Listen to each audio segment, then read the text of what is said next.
റൂമിലെത്തിയിട്ട് ബാക്കി വിശേഷങ്ങൾ അറിയണ്ടേ. ആദ്യം കുറച്ച് നേരം ഇരുന്ന് പഠിച്ച്, പിന്നെ ബോറടിച്ചപ്പോൾ ഫേഷ്യൽ ഹെയർ റിമൂവ് ചെയ്യാനിരുന്ന്, അല്ലെങ്കിൽ എക്സാമിന്റെ തലേന്ന് ഇങ്ങനത്തെ എന്തെങ്കിലും ഇപ്പം ഉണ്ടാവും. പിന്നെ കുറച്ച് നേരം ഇരുന്ന് പഠിച്ച്, പിന്നെ വീട്ടിൽ നിന്ന് കൊണ്ടുവന്ന ഫുഡ് ചൂടാക്കി കഴിച്ചു. അങ്ങനെ ഇടയ്ക്കിടയ്ക്ക് ഇങ്ങനെ ബ്രേക്ക് എടുക്കണം, അല്ലെങ്കിൽ എന്തെങ്കിലും ഇങ്ങനെ കഴിക്കും. പിന്നെ പഠിക്കായിരുന്നു. അത് കഴിഞ്ഞ് വീണ്ടും ഫുഡ് കഴിച്ചു, പിന്നെ കിടന്നുറങ്ങി. ഈ എക്സാമിന്റെ തലേന്നുള്ള ഉറക്കമാണ് സഹിക്കാൻ വയ്യാത്തത്.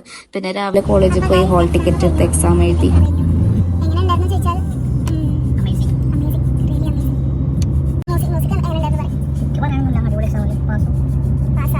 പിന്നെ ഫുഡൊക്കെ കഴിച്ച്, പിന്നെ എക്സാമിനെ കുറിച്ച് ശരിക്കും പറയുകയാണെന്നുണ്ടെങ്കിൽ എനിക്ക് എന്താ പറയാ, കുഴപ്പമുണ്ടായിരുന്നില്ല. എല്ലാം അറ്റൻഡ് ചെയ്തു, അത്രേ ഉള്ളൂ. അങ്ങനെ ഈസിയസ്റ്റ് എക്സാം അങ്ങനെയൊന്നും ആയിരുന്നില്ല. എനിക്കെല്ലാം തല തിരിഞ്ഞുകൊണ്ടാണ്. എല്ലാവർക്കും ഈസി ആവണമെന്നൊക്കെ എനിക്ക് ഡിഫിക്കൽട്ടോ.